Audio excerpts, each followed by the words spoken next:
Good afternoon. It's Friday the 5th of July 2024, just after 1 o'clock. Welcome to UK Column News. I'm your host, Mike Robinson. Joining me in the studio today with Ben Rubin.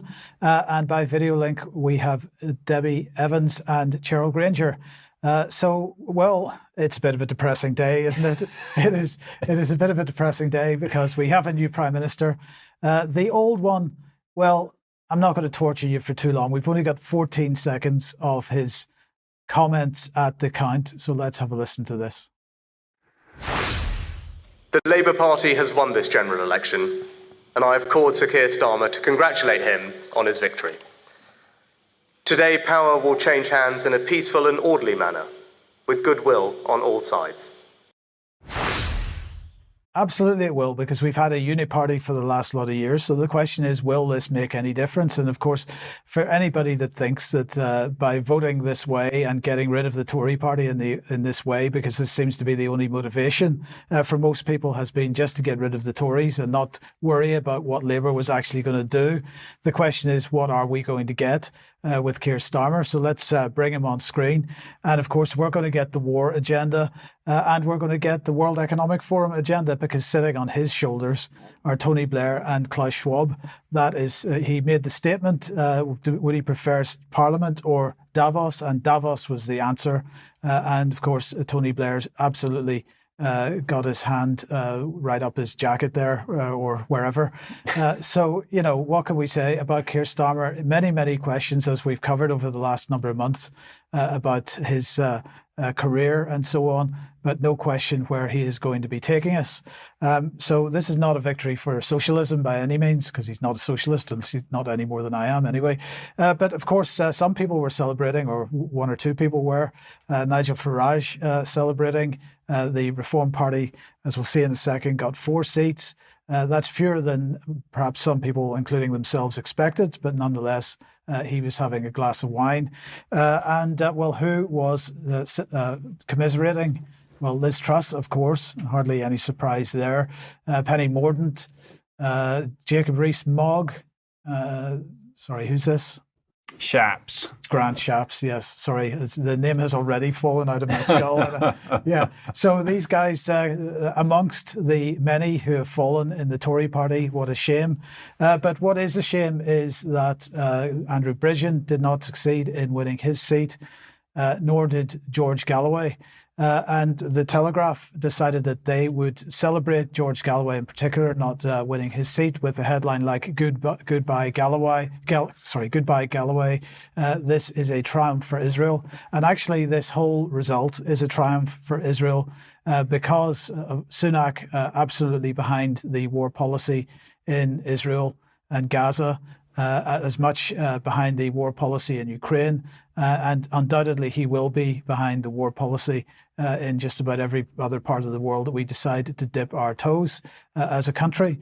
But I thought that Telegraph headline summed up the situation reasonably well. On a light-hearted note, Anne McCluskey was at the count in Londonderry, and Foyle candidate Anne McCluskey arrives at the count centre, says the BBC, and they had to publish a photograph of her wearing a Defund the BBC t-shirt. So that was good. Now, Anne McCluskey did very, very well, because she ended up, although she didn't win the seat, obviously she ended up with 1,519 votes, which for an independent was an excellent result. If you get more than about 100 votes, you're doing pretty well. The question is then, where does this all leave us? Well, here is the graph showing where we are, with the Labour Party with 412 seats, Tories with 121, Lib Dems with 71, 9 SNP. The SNP got decimated, which is possibly the only good piece of news out of this whole thing. Sinn Féin did better than last time. Independents did reasonably well, and so on. So basically, what this shows is that if all the so-called opposition parties get together, they still won't have enough votes to even match the Labour Party by half. So that's quite an incredible situation for the Labour Party to be in. So let's put that back on screen for a second and have a look at what the turnout was, because this is also important. So 48,214,000 voters, registered voters in the UK, a 60% turnout, and that is down from 67.3% in 2019. And I think that's indicative of how people feel about this. Well, we called them clowns on the previous program. It has been a clown show. They are clowns. Nothing's going to change. And at least as far as Parliament is concerned. And in fact, the situation is worse because so many newcomers, so many first-timers going into the House of Commons is going to take them 2 years even to work out what the heck's going on around them. But just to make a final point on this, if we look at the number of people that actually voted for Labour, out of that 48.2 million people, it was only 9.6 million people. So, in fact, Labour's vote didn't increase by very much. The combination of votes for the other parties being split and also people's determination not to vote at all, which has resulted in this result. And of course, this is going to then encourage the people that are working towards voter reform, sortition and these types of situations, because as people are disenchanted with the first past the post system, there are going to be inevitably calls for complete constitutional reform here. Yes, absolutely. I mean, it's a meltdown for the system. I think I don't think there's any redeeming qualities to this election at all. I think you're absolutely right that most of the drive towards Labour was basically driven by disgust for the Tories and actually dipping back into mainstream social media. I've been on Instagram this week a little bit, looking at what people I know on there have been sharing. I've tried to stay away for the past few months, and all of it was very much driven by not wanting the Tories in power. It had absolutely nothing to do with Starmer or any of the policy positions or anything at all. So bearing in mind there's going to be no opposition at all in the House of Commons, since there are no decent independents there and so on. Reform, we've only got four members, and the question is how much opposition will be given to war policy, for example. Where's the opposition going to come from? It's going to have to come from the population, I think. You know, like this is just going to be a block vote for whatever party leadership decides they want to do. Yes. So basically, it's going to have to be street action that's opposing government policy. So we will see how that develops over the next period of time. But Debi, what is the situation then with the NHS as a result of this result? Well, good question and good afternoon, everyone. And I mean, let's look at Labour, because their whole campaign message was change. And the change that I'm seeing is going to be an acceleration of everything that we haven't liked for the last 3 years. But who's at the top? So a lot of us talk about who's pulling Keir Starmer's strings. Well, the office of Gordon and Sarah Brown, we should take notice of that. And of course, Gordon Brown, he was made a member of the Order of Companions just recently by the King. He joins the company of Elton John, David Attenborough and Shirley Bassey. But he's been busy re-engineering the Constitution. So watch out for what's going to happen to the House of Lords and to the second chamber, which will become councils. So we're looking at 15-minute cities and mayors. But of course, let's not forget Tony Blair, who has been leading with ambition and optimism, the Tony Blair Institute for Global Change. But what do they have in mind for the NHS? And that's what I was going to actually have a look at. And that's what we look at next. The NHS refounded, delivering a health service. Well, what does that actually mean? So when you look into the document, because Tony Blair has got everything mapped out, we're looking at life sciences and we're looking at artificial intelligence. And as he says there, as presently constituted, the NHS cannot be the service we need now.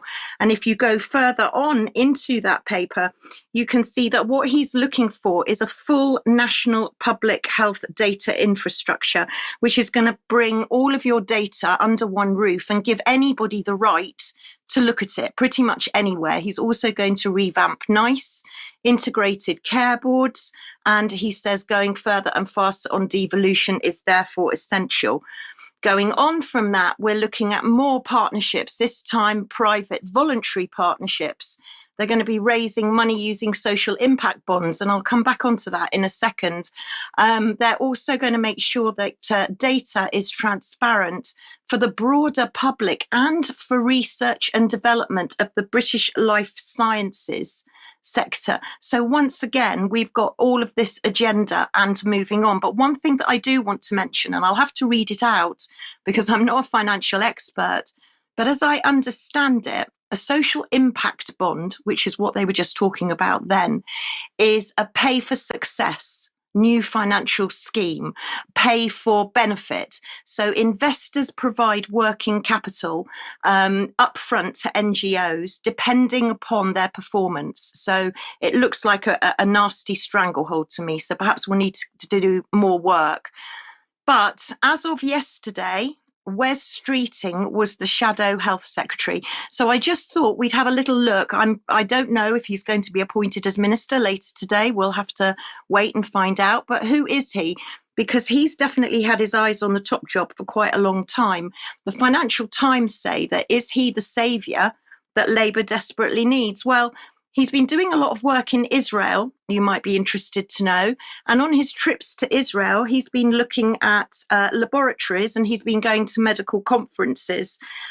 So a lot of work there on Israel. And while he was there, he was shown an app that apparently they if you have an accident, they can immediately transmit pictures of the accident or the victim straight to an A&E or a hospital. And they said that if you waited for an ambulance in Israel, you'd get one within 8 minutes. So Wes Streeting is obviously looking towards Israel for our health service to come. Now, the Financial Times went into Wes Streeting's personal history, of which he's been very open and honest about. But I just thought our viewers and listeners might like to know who Wes Streeting is.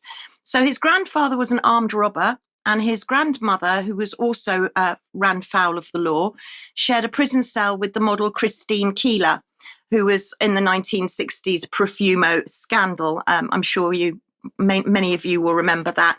He's a devout Christian and he's a gay man, but he says that has caused him a lot of difficulty. If we go further on into the article again, you'll see that his two grandfathers, both were named Bill, and they were key figures in his life. But his maternal grandfather spent time in prison and was familiar with the craze, but apparently not part of the gang. And Wes Streeting thinks that, well, I don't know whether he thinks it's funny, but I don't. But he actually went to a prison before he went to a university. So going on, I think we've probably got a little bit more about him because his grandmother was embroiled in crimes and she was released from hospital to actually give birth to his mother at the Whittington Hospital. The Whittington's very close to Holloway. His mother was left-wing and his grandmother joined picket lines at Wapping and threw stones at buses carrying scab workers to Rupert Murdoch's print works. So he chose not to be gay for many years and he openly speaks about this. His partner, Joe Dancy, is a communications consultant. Now, he actually stood for Labour in this election, but he just missed out on the seat. I think it was in Stockton-on-Tees. And actually, Wes Streeting only just scraped in this time with a 500 majority. So it wasn't a landslide. But have a listen to a little bit of video of Wes Streeting talking about his background. You know, and your parents weren't bad parents by any stretch of the imagination, but, you know, they were busy putting food on the table. They were busy, you know, keeping you alive. Teachers were really the kind of inspirational figures in your life, it seems. Yeah, without a great state education, you know, I always joke I might have ended up in prison like my granddad rather than Parliament, although he's no longer with us and didn't live to see me elected to Parliament. I can almost hear him in my head saying, yeah, but you worked with more crooks than I did in Parliament. He was very cynical about politics and politicians. I mean, that's how bad politics has fallen, by the way. Even armed robbers look down their nose at us. Perhaps words he'll come to regret. Anyway, considering he may be health secretary, let's see what he's got lined up for the country. And back in 2020, he wrote this paper online in an online launch event. He actually launched it. Sorry, that was a bit tongue-tied, wasn't it? But let's go on to the paper and see what the paper says, and let us face the future again. Now, this paper concentrates actually on pretty much every government department, but I was very interested to see what he was writing about health in particular. But he's very much on the climate change agenda, AI, etc. But on the health, he says that because we've become the fastest growing population in Europe, then by contrast, now we're looking at babies born will have, I think it's 1 in 3 chance of living to over 100. The over 65 population will increase to 15.4 million by 2030. So he's very much looking at the aging population. He's very much looking at meat-free meat to end the highly polluting dominance of the industrialized farming sector. So very much on the climate agenda, but also he seems to know Bill Gates quite well, and he seems to respect all of the technology that Mr. Gates has lined up for us. So what has Mr. Gates lined up for us? Well, he said back in 2020 that we would have robots. We can probably talk about that a bit in extra. He also said there was going to be ECG smartwatches, and we're going to have pills with microscopic cameras inside them so that we don't have to have colonoscopies or endoscopies. These are for gut conditions. We'll be able to see right through the gut, and custom cancer vaccines. And he's also mentioning a company called Selectis, which is a gene editing company. So lots of things ahead Mr. Streeting has planned for the NHS. But if you want to know more, he has not been backward in coming forward about his colourful background. And there's his book, Wes Streeting, One Boy, Two Bills and a Fry-Up. And he says actually he's quite lucky to be here because his mum was going to have a termination, but changed her mind at the last minute. So more to come on Wes Streeting and his ambitions for the NHS. We'll see later today if he's appointed. Okay, thank you, Debbie. Okay, then let's continue with the electoral theme in a sense, but before we get onto the Labour Party, a quick review of the Climate Action Week, Ben. Yeah, well, I'm not going to go into everything that happened at Climate Action Week because it was a huge event that ran for 7-8 days. But we're going to talk about the relationship between this event and the organisations behind it and Labour policy ultimately, right? We talked about the NHS. It's one of the big things that they touch on, but climate is absolutely front and centre in everything, as you've probably noticed. You don't have to be a viewer of the UK column to understand that. So Climate Action Week happened last week. Might get a piece on it. You can see here from the logo that it is very much focused on the delivery of the Sustainable Development Goals. There are the 17 segments of the 17 goals in the centre of the screen there, bang in the middle of the logo. It's backed by all the usual suspects, people that you would expect, and I'm going to come back to a few of these as we go through. And it's run by the organisation whose logo is at the top there. It's called E3G, which is run by this guy, Nick Maybe, who is former Blair, Downing Street, left there in 2005, 2006. So Blair very much in the mix here. Also, Lucy Yu, who I'm going to talk about more next week regarding her role at the Centre for Net Zero and Octopus Energy, who are right in the thick of this transition programme. She's also involved in 3CI and the Connected Places Catapult, as well as being an advisor to Tony Blair at the Institute for Global Change. And Sandrine Dixon de Clèves, who is actually a member of the Club of Rome, which is where a lot of this climate agenda has been being driven from right since the get-go, from the 1970s. And the Club of Rome essentially views overpopulation as being one of the most fundamental threats facing humanity. And they are constantly pushing this transition towards a renewable, sustainable energy system. And that sits right at the heart of Labour economic policies. We're going to hear now from from Keir Starmer himself. You became an MP in 2015, and we're going to see some images from the last 40 years. My energy bills have went up 3 times. I run about the house making sure that every plug has been switched off. What's your solution to the energy cost of living crisis? We will set up Great British Energy. This is a publicly owned energy company that will ensure that we have renewable energy, which is cheaper, so bills will be down permanently.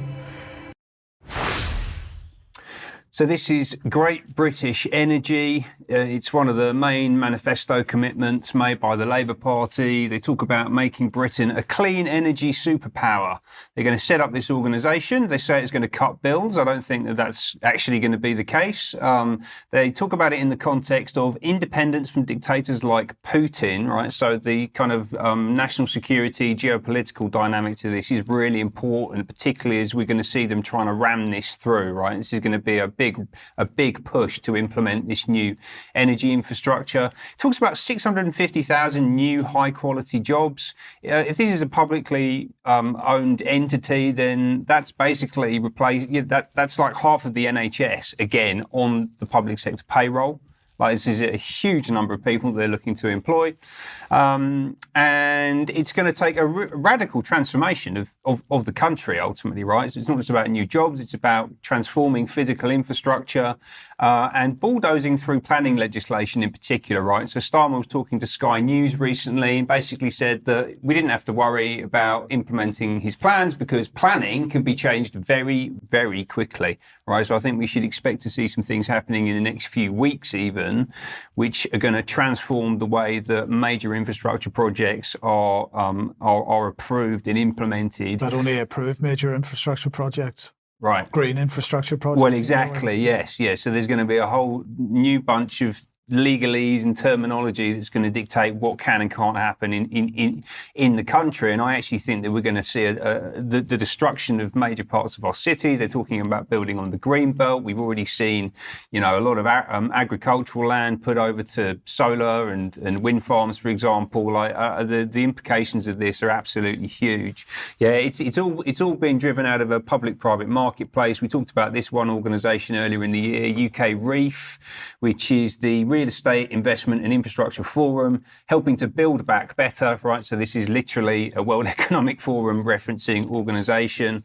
And just this morning, they've expressed their excitement about working very closely with Keir Starmer and the Labour Party, building on the long relationship that they've already established since they were set up, working with Rachel Reeves, Angela Rayner, and a bunch of other people in the shadow cabinet, and who are now going to be running the country. Ultimately, or are they going to be running the country? Because actually, when you look behind the scenes, what sits behind it, it's global corporate, right? So this morning from Hull Ball, the UK managing partner of Ernst & Young, EY, the World Economic Forum strategic partner, big global consulting firm, crowing about the fact that he had Starmer in his office earlier on this year to talk about the enormous transformation programs and the big business, ultimately, the huge levels of global investment and, as I would understand that, asset stripping that are going to have to take place in order for this agenda to be rolled out. We also had a lady called Saya Gambari, who runs the UK consulting team at EY. She has about 1,300 people reporting into her. She was very excited about seeing Starmer at that event a few months ago. She's also been over in the UN, because obviously the UN are a client of EY, and she's super excited to be there, photographed wearing her UN jumper, essentially looking to implement UN policy in the UK and completely override the nation state, right? That's what we're looking at here. A lot of that's going to be driven by this woman, who's Kim Pikell, who is a Kiwi. She's from New Zealand, but she's here in London in the UK, talking about the extreme change that we need to go through. It's exciting to work at the intersection of innovation, sustainability, strategy, purpose and technology with our clients. And she's not just running sustainability in the UK for EY. She's also an Imagine leader. And I spoke about Imagine about a month ago now, which is the organisation run by Paul Polman, who, amongst other things, is an SDG advocate, as well as being a trustee of the Rockefeller Foundation, where a lot of this stuff is formulated and handed down from, right? So you can see exactly how this is going from the top level right down into the front line of British politics. Talking of that, let's have a little listen to Georgia Gould, Mayor of Camden, talking about this new public-private partnership at Connected Places Catapult earlier this year. I've just been talking about Free CI, which is a really exciting programme that brings together councils from around the country with finance that wants to invest into real climate projects in communities. So I was just talking about the scale of opportunity if we work together with finance, councils and communities to really get somewhere on net zero. My call for action would be to support real projects on the ground around net zero. There is so much that we need to do to retrofit our buildings, to invest in green space, to make our bold climate ambitions a reality on the ground, and councils are at the forefront of that, working alongside communities. So if there's technology or finance or ideas about how we can make this happen in places around the UK, please work with your local council. So, public-private marketplace, dictionary definition of fascism. Georgia Gould, best mates with Starmer. She's actually Mayor of Camden. His constituency is in Camden. They're always hanging around together. The 3CI, the organisation she just described, is actually working with Apolitical Foundation, who I spoke about last week. And this was literally announced this morning, so we can see how all these things are coming together and how they're going to ram it through democratic innovation, like we talked about. And let's hear from Claudia Chalice, the founder of Democracy Next. How could we change the way in which decisions related to housing and infrastructure, mobility get taken every time they have to be taken? And so we did this work because we see these sorts of issues are the same all over the world. Before we launched this, we did interviews with people in different countries, those different roles. Actually, we spoke to some of your colleagues in Camden even, I remember at that stage. And there's just a shared sense of these problems being shared in cities around the world. And we really believe that we don't just need different policy solutions to these issues that we're facing all over the place.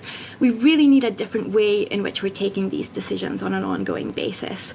And these new governance models can help break through deadlocks and give legitimacy to the sometimes hard choices that need to be made that require trade-offs. So they're going to use these democratic innovation techniques to break through situations where trade-offs need to be made and people just have to do what they're told by the state. Yeah, like this is extraordinary stuff that we're looking at. And we're going to hear about this much more as the months go on, including next week, because the Future Great Britain event is happening and obviously net zero is front and centre on the agenda there. Okay, Ben, thank you for that. Now, if you like what the UK column does, you would like to support us, we do need your support. £5 a month, we'll pick up a membership. You get access to extra and the forums and so on. So support.ukcolumn.org is the place to go to find out about that. Please do share our material. This is really important as well in this current time of censorship. We're already off Facebook now, we mentioned that again. So we need our membership to be the algorithm, if you like, and share our material and beat the grey blacklisting and grey listing and so on. You could pick something up at the UK column shop. And please remember that we're asking all our members to grab a copy of Agenda 21, Your Life in Their Hands. And if you think that you know everything about Agenda 21, well, maybe there are people that you know that don't know. So maybe you'd like to pick up a copy and give it to them instead. Now, Gutsy Women, Sandy Adams was out I think yesterday. That is now on the UK column website. Sorry, that was on Tuesday that went out, but the on-demand version is on the website now. Then Dr. Ursula Edgington talking about the situation in New Zealand with Debi is also on the website, and also Brian's interview with second interview with J. Michael Waller is up on the website now as well. If you haven't seen any of those, please have a look and share them. Debi's latest blog will be up later today. Sorry for the delay on that, but that'll be up later today, and share that one too. Now, a reminder of the date for your diary, which is Saturday the 19th of October at a venue in Bristol. We will be hosting a live event there with quite a number of really interesting speakers. So do get along to that. If you can, keep that date in your diary. More details coming soon. And the second volume of the Pfizer papers is now available. Now, apparently this is going to be sold on Amazon in the UK. This time round, the first volume was not available in the UK, but this will be. So if you'd like to pick that up, you could get a copy. It's available for pre-order now at Amazon. And a reminder of the question here is, do you trust your local council? And the answer, of course, is no. But this event is asking or at least giving people the opportunity to get informed. So join the Rally for Insanity on Sunday, the 7th of July at 2 p.m. at the Guildhall. That's at Bathness Council, so it's in Bath. So join those people for that if you possibly can. Now, a piece of news for everybody. The name David Halpern has been mentioned many, many times on this programme. And it now seems that he has decided to leave the Nudge Unit, so he's now outside the Nudge Unit. This is the statement that they made. David Halpern, the founding director and president of the Behavioural Insights team, will be moving on from his role and the team from July the 31st, 2024. It's a big moment for the team. David has led BIT from its inception in 10 Downing Street in 2010 through its growth and transition to a 250-person social purpose company that has conducted work in more than 75 countries across the world. He leaves the team with the most extensive forward work programme it has ever had. We're pleased to announce that David will retain a connection to the team as President Emeritus. There you go. And will continue to have close links with the team in areas of joint interest. And of course, we should also remember that this is the same David Halpern that was a member of the SPI-B SAGE subcommittee on exploiting fear, or on behavioural science. This was the group which decided that the media needed to increase a sense of personal threat in March 2020 to make sure that everybody followed the lockdown policy and got their vaccinations once they became available. And let's just get a quick quote here from SPI-B. They said at the time, a substantial number of people still do not feel sufficiently personally threatened. The perceived level of personal threat needs to be increased amongst those who are complacent using hard-hitting emotional messaging. Social disapproval from one's community can play an important role in preventing antisocial behaviour or discouraging failure to enact pro-social behaviour. This is very Maoist in nature, and they weren't only using these types of behavioral psychology on people, but they were also spying on people quite a lot. So they were talking about, so this is March 2021, a year later, behavioral considerations for vaccine update in phase 2 and beyond, and talking about using cell phone mobility data to watch how people were moving around the population and comparing how far people were moving from their home base, whether between vaccinated and unvaccinated people, and whether they were attending vaccination centres and so on. But don't worry, because it was all happening in an anonymised and aggregated GDPR compliant manner. So no need to worry at all. So anyway, we look to see what Halpern moves on to with interest. Well, maybe that'll give us a clue as to what's coming next. Debbie, let's move on then to vaccinations in pregnancy. David Halpern's going to be very busy at the Fleming Initiative, remember, rolling out the new behavioural PSYOP for antimicrobial resistance, but maybe that's for another news. So yeah, last week we were talking about the whooping cough vaccine for pregnant women.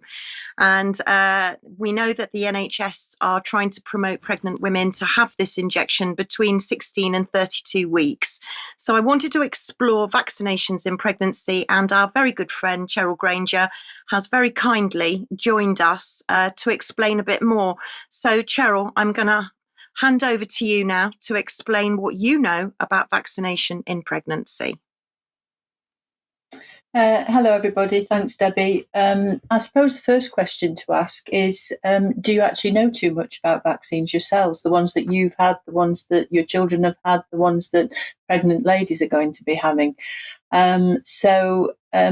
I'd like to just show you what's happened over the last kind of 100 years. We've actually got a decline in all diseases. There were deaths a long time ago. Very few people are in that position of being threatened by these conditions now. So the one that we're going to mention, or Debbie's just mentioned, is whooping cough, which goes by the fancy name pertussis.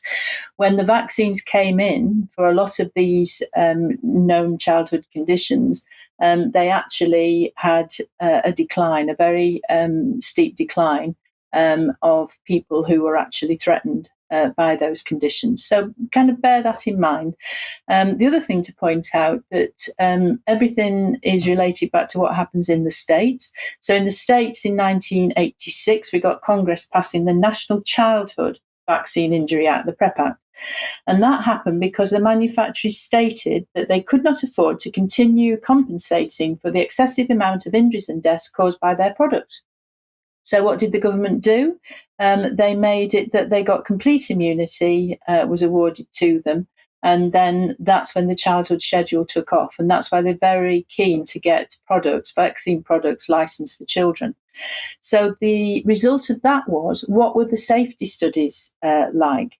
What were they actually looking at in the safety studies? Can we go back one? Yeah. So here we can see there's a whole schedule. Looks like a very busy thing. But on the right-hand side, you've got a yes or no as to whether these studies, these vaccine studies, actually had a placebo control. And most of them, as you got newer vaccines coming out, always had the control as the previous vaccine, which hadn't had a safety study done on it. So that's something to point out. The other thing to point out is the other things that could have been compared with it. So in some instances, like chickenpox, that was compared as a control with neomycin, which is an antibiotic, and something like Hep A and Gardasil, that had the aluminium adjuvant actually in the control group. And that means that they were actually putting into the control group a substance that can be damaging to the body. So moving on, just to look at the drugs that have been used. So let's look at Pfizer's top selling 5 drugs. You can see there the normal safety review period for a normal ethical medicine is actually quite a number of years. But when we get to their third best-selling drug, which is the pneumococcal vaccine, then you can see there it was only looked at for half a year. And it was actually controlled against the previous pneumococcal vaccine. And again, if we look at a whole list of vaccines on the right-hand side there, you can see that some of them, the safety review period was a few days, which seems absolutely ridiculous in terms of looking at any safety issues that related to these vaccines. So what we're talking about vaccines and the effect that they have on children in particular.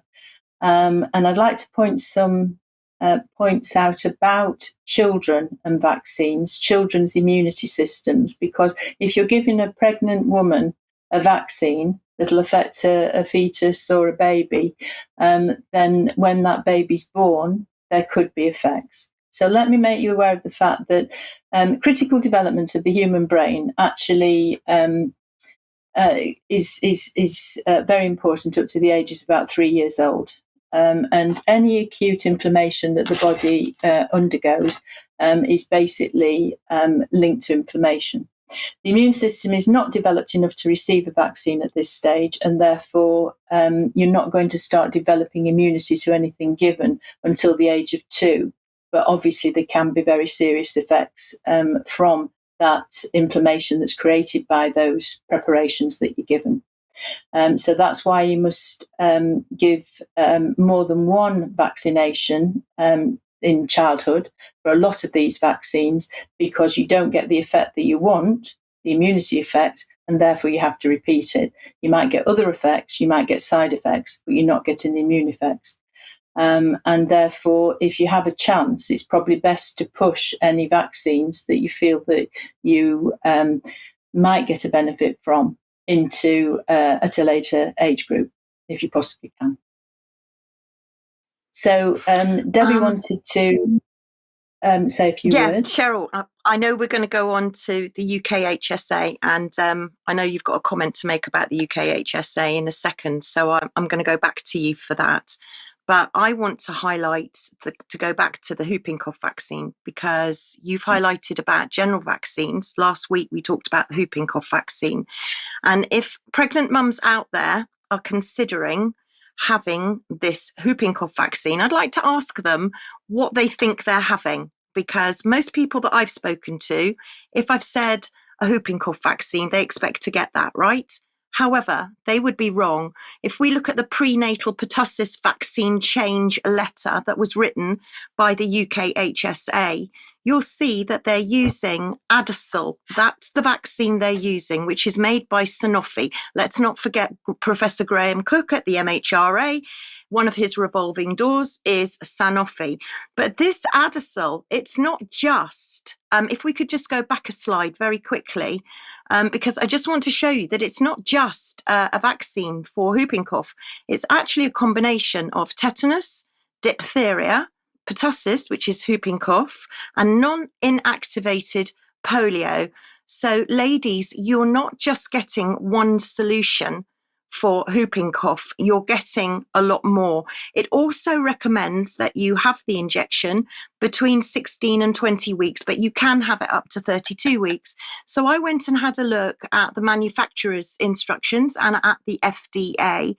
And when I looked at the FDA, I found out that they were recommending that this immunisation should not take place until the 3rd trimester of pregnancy, which is in direct conflict with what the UK HSA is saying between 16 and 32 weeks. Clearly, the FDA are saying 3rd trimester, which is 28 weeks. A pregnancy is 40 weeks duration, right? So from 28 weeks. It also says with regards to lactation that it is not known whether Adacel vaccine components are excreted in human milk. Data are not available to assess the effects of administration of Adacel on breastfed infants or on milk. I'm wondering whether pregnant women are being informed of this at all. It'd be interesting to hear from some of them. It also says it's not approved for individuals less than 10 years of age. So those are the facts when it comes to Adacel. But I think my final question has got to be back to Cheryl for just the last segment, really, is what is your message to women who are pregnant who may be considering having a vaccination, Cheryl? Yeah, well, if you've got this relationship with your baby, then you protect them, because anything around them, any bugs around them, you are making antibodies to, and you will actually pass on antibodies to them through breastfeeding. And therefore that kind of questions whether you need any vaccines. So what we should be asking is, what can we inject you with? Should be replaced by how can we support the child's immune system to work effectively? And that is very important, especially in the pregnant mum and especially in the child. And you might like to know that the UK HSA has been basically looking at a surveillance programme on the safety of certain vaccines by looking at people who've been given vaccines inadvertently during pregnancy or shortly before conception. So that's what they base their safety information on, whether you've been given something by mistake, and therefore whether you get a bad reaction to it. Cheryl, thank you so much for joining me. I'm sure there'll be much more on this topic in the very near future.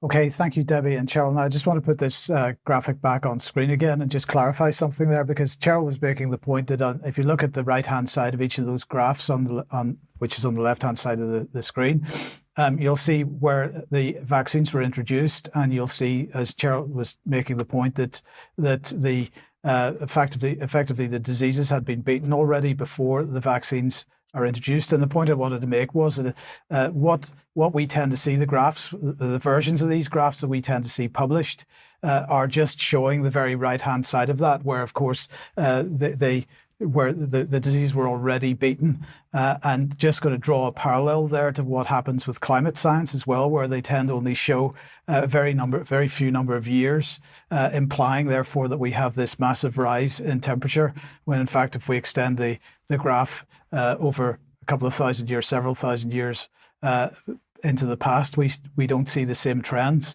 So the graphs that Cheryl was showing there were showing a bit more detail that we tend to get from the publications that we normally see. So anyway, I want to mention this article. It's on the UK Column website. It's entitled COVID-19 Vaccination Mechanisms of Neurodegenerative Disease. This is from Dr. Mike Williams. So just keep that on screen there for a second. I mean, what this is talking about is the fact that early experiments have been linking spike protein to neurodegenerative disease. One study showed that spike protein has caused other proteins to fold, producing what are described as amyloid-like proteins, and that most misfolded proteins cause severe and fatal neurodegenerative diseases like dementia. At least they look like dementia. The latest study highlighted in this article demonstrates that the incidence of dementia and its precursor MCI increased significantly in the mRNA vaccinated. It's talking about an early paper suggesting that prion proteins, which are proteins that cause other proteins to fold and cause lethal diseases like Creutzfeldt-Jakob disease, may be formed as a result of genetic changes in the spike protein in the mRNA vaccines, and that prions are a subcategory of amyloid proteins. It goes on to say then that even if we accept the need for the elderly to be vaccinated, and of course many people don't, I think including us, one has to ask the question, why, in the face of all the evidence against the need to continue vaccination and no need for normal healthy people and young people to be vaccinated, do they keep on attempting to force vaccination on everybody? And Dr. Mike Williams here asking if we unnecessarily create dementia in older people, does that set up a need to euthanize, as we already see a global push to increase assisted death? I think these are very good points, and I would like to just encourage anybody that hasn't seen that article to read it and share it if you possibly can. And just quickly mention this one as well. This is in the Daily Skeptic. This is entitled "The Devastating Charge Sheet Against Pfizer." This is by Dr. Carl Hennigan, and he's going through all the various points about Pfizer and the Pfizer mRNA jabs and so on. I just wanted to take the opportunity, since that article has been published in the last few days, to remind everybody about the UK Situation Rule, which is a list of all the Pfizer Moderna documents and their analysis in short analysis of each, with links to the full analysis reports that are available for those. So do have a look at all of that information if you possibly can. Now, let's move on then. Racial politics. Yes. Yeah, just the trivial issues on a Friday on UK column. I'm going to start by posing a question to our Afro-Caribbean brothers and sisters here in the UK, which is, who is leading you? Where are they taking you? What methods are they using to take you there? And at what cost to your community and to British society more broadly? Right, so this is building on a report that Charles did on Wednesday, absolutely staggering video and report that's been issued from the Church of England talking about racial justice. And to me, this is really using neo-Marxist ideologies to manipulate your way into positions of power and authority, and to basically take over traditional institutions like the church. Right? This is really not good stuff, and I'll get into exactly why in a moment. But it's not just happening in the church; it's happening everywhere else too. It's happening in the markets, it's happening in the state, and the organisation I've been following for quite some time that I'm going to talk about today is this one, Black Equity Organisation. So this was founded in 2020. On the back of the BLM movement and the huge outpouring of rage and violence that was triggered by the death of George Floyd over in the US. It's very high profile and well backed. You can actually see the probably future Foreign Secretary, David Lammy, on the bottom left-hand side of the screen there, right? So there's a lot of very high-profile figures involved in this. And the terminology is incredibly important, right? I'm going to read this out because this is really the crucial point. It's Black Equity Organisation. Equity and equality. What's the difference between those two things? Equality means every person, group of people or segment of society gets the same opportunities, resources and support. Now, I think that's what we should be aiming for. But equity goes further. People with different circumstances, those who have been historically marginalised and oppressed, for example, receive varying levels of opportunities and support so they are able to reach an outcome equal to others. It levels things up. Both concepts are essentially about fairness, but while equality sees everyone treated the same, equity achieves this by taking into account people's different starting points. So this is positive discrimination, in other words? Is that the right way to look at it? I just call it Marxism, right? Is it communism? Yeah, because in order to enforce equity, you have to have a totalitarian state, yeah, who are deeply involved in every single part of your life. Right? There's no other way to administer this, yeah? And they talk about dismantling obstacles, getting everyone to the same starting point and ensuring that people have what they need to achieve a balanced outcome, right? So this is about equality of outcomes. Yeah, it's not about equality. This is about artificially reordering the system in order to put certain people in positions that they wouldn't have been in if we just left it alone, right? And on the face of it, that sounds like a good thing to do, but actually where this leads to is extremely bad, right? It's a really, really, really bad place. And actually, these ideas of social justice and racial justice are the same ones that informed regimes like the Khmer Rouge in Cambodia. I've shown this image before. I've been in that room. There's the S-21 torture chamber in Phnom Penh. And that action, what happened to that individual on that bed there, happened to nearly 2 million other people in Cambodia, actually. There was an enormous genocide that took place of their own citizens based on the principles of equity and social justice. Yeah, it's one of the reasons, actually, why I do the work that I do and that I sit here on UK Column talking about this stuff, because I know how bad these things can get if we allow them to get as progressed as they potentially can do, and they are actually right at the heart of the cultural debate and the political debate here in the UK today, right? This is absolutely live right now, and it's an extraordinarily dangerous situation that I see us moving into. So back to BEO, they're extremely political. They've been working with Operation Black Vote to help get out the vote in the general election. Operation Black Vote was established by Lord Woolley of Romford, who I've spoken about a lot in the past. This is a still from a video that he made with Mariana Spring, promoting COVID vaccines to people of colour, as they like to call it.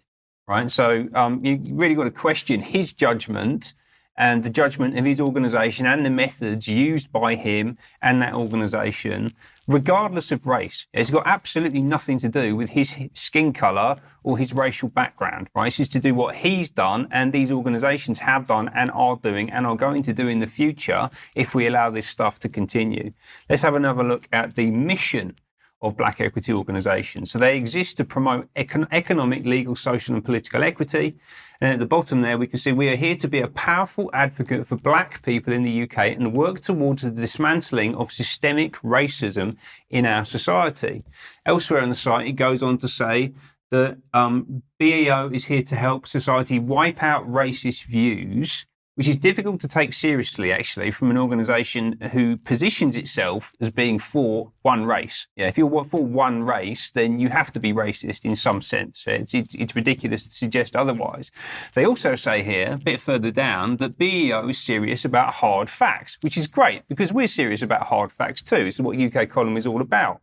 Systemic racism, which is a really important term that gets used a lot, and we heard it a lot in 2020 in particular, and people were being asked to come out and make big statements about it and how we were going to change ourselves and society in order to address it. But what it actually means is policies and practices that exist throughout a society that result in and support a continued unfair advantage to some people and unfair or harmful treatment of others based on race. Right? It's a very clear definition.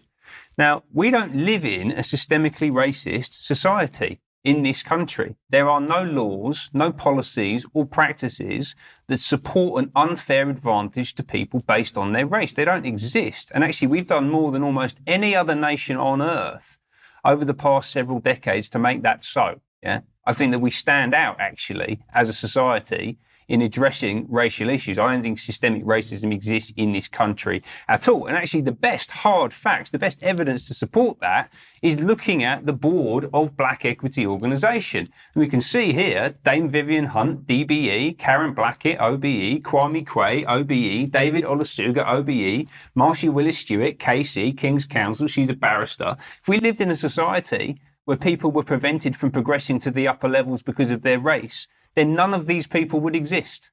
They wouldn't have OBEs. They wouldn't be KCs. Yeah, so this is completely ridiculous when you actually examine the hard facts. Yeah, you're telling us systemic racism is an issue, but when we look at your organisation and we look at your backgrounds, we can see that it isn't. Yeah. So what's the agenda at play here? Well, we know what it is. It's the same agenda that we talk about all the time. It's about progressing a global corporate agenda, because Dame Vivian Hunt, who was actually one of the founders of BEO, is also the Chief Innovation Officer at United Health Group. Yeah, so top level corporate people, right? She's probably earning over $1 million a year, I would imagine, in a position like that. It's one of the biggest companies in the United States, and healthcare is the richest sector in the United States. And before that, she was the senior partner for McKinsey and Company in the UK. She ran McKinsey in the UK, right? The World Economic Forum strategic partner. Who else have we got in here? Karen Blackett, OBE. So she was the former UK MD of WPP, the big global advertising network, whose chief executive, Mark Reed, is a young global leader of the World Economic Forum. She's also very active around the court, so she gets invited to things at the palace. She's also a freeman or free sister woman of the City of London. Yeah, so again, doesn't appear to be any barriers to progress going on here.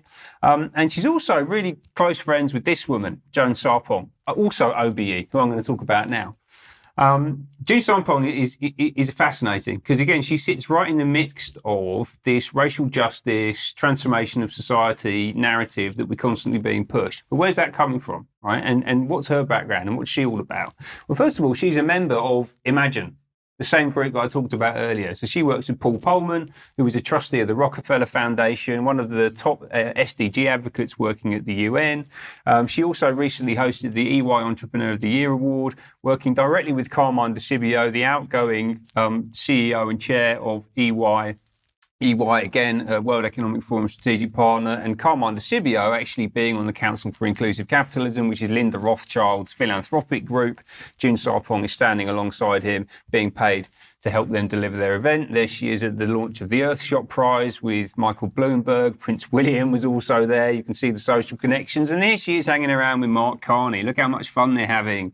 He's the president of Chatham House. He's on the steering committee of the Bilderberg Group. He's the chair of the G30 group of central bankers who oversee the Bank of International Settlements. He's the top central banker in the world. And apparently they're tight friends, yeah? Good old friends. So again, where are the barriers to progress? What else has she been doing? Obviously, she's into the left-wing political thing.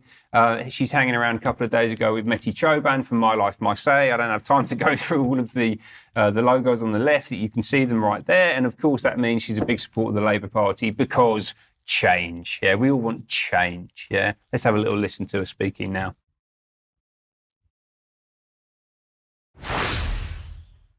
There's a video, Stephanie, if we could. It's June here, and today is National Voter Registration Day, the last day you can register to vote for the upcoming general election. If you give an X about your future, vote, because it's time for change. So, black people, be careful who you let speak on your behalf. Okay, thank you, Ben. We're just going to end then with NATO. Next week is the NATO summit. We've been waiting for this all year, at least NATO has, because this is a key event for them. Just so that we understand what this is about, let's just have a little bit of video of them promoting this. Gearing up for the NATO summit next week. The Secretary General has met world leaders, including President Biden, Prime Minister Trudeau, President Macron, Prime Minister Callas, President Zelensky, and President Pellegrini. While in North America, Mr. Stoltenberg met with parliamentarians, think tanks, and the media, and released NATO's latest defense spending figures, which show an upward trajectory of defense spending across the alliance. In 2024, a record 23 allies are spending 2% of their GDP on defense. More and more allies are now really stepping up and investing more in our security. Next week, we'll be back in Washington, D.C. for the NATO summit, celebrating 75 years of the most successful alliance in history. So that's really impressive, isn't it? I mean, we should all be celebrating 75 years of NATO, shouldn't we? And certainly that video sums it up. So this will be Jens Stoltenberg's final NATO summit before he leaves, to be replaced by Mark Rutte. Well, we'll see where that goes. But what can we say? We're looking forward to it. We'll see what happens. Zelensky undoubtedly will be there, and this is going to be mainly focused on Ukraine once again, and obviously therefore focused on Russia. But the question is, do any of the member states have sufficient militaries in order to pursue the goals that the NATO summit seems to represent. Well, UK Defence Journal, well, they published this article originally, I think earlier in the year, but I think it was January, but they were tweeting this out yesterday. Royal Navy has too few warships, says Minister. This is the Earl of Minto was talking about this earlier in the year. And of course, this is something that the UK column has been talking about for quite some time. The question is, why too few? And there are two main reasons. First of all, we don't need this metal work that we've had in the past because, of course, we pursue our geopolitical goals using proxies largely in Syria and Ukraine, everywhere proxies. We like to have other people fight and die on our behalf. But the other principle here that I want to mention is interdependence. We'll be talking about this more in future programs. But if you do a search on the UK Column website for interdependence and read the articles that are there that talk about this, this is a fundamental principle of globalism, and it's something that, of course, if you pursue it as a sovereign nation, it assumes that you don't have any independence, that you rely on everybody else, and of course you're therefore giving up some sovereignty in order to pursue that.